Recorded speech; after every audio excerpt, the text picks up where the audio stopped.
السلام علیکم ګرانو مینوالو، زه یم ستاسو مزاحیه اداکار رور زرداد بلبل. نن مونږه الخدمت فاونډیشن کې موجود یو چې مونږ د دې الخدمت فاونډیشن ډېره غټه شکریه ادا کوو چې په دې دونه لنډ تنګ وخت کې د کرونا دا دونه مشکلات دي، نو په دې کې زیات سفر شوی زموږ فنکار دی او دی زموږ د فنکار دی سره مو خبره وکړه او زموږ د فنکار خیال وساتلو. نو د الخدمت فاونډیشن ډېره مننه.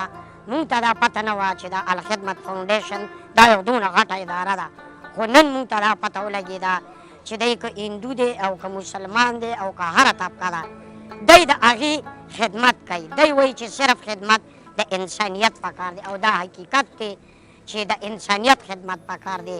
نو د الخدمت فاونډیشن ډېره مننه.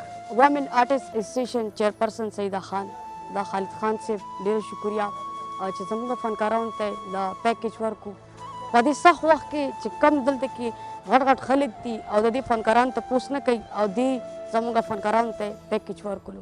الخدمت فاونډیشن ډېره شکریه، ډېره زیاته مهرباني چې په سخت وخت کې زموږ د فنکارانو زموږ د آرټسټانو دا ټول موږ دلته موجود یو او دا دې سره مدد وکړو. ډېره شکریه. زه یم سعید.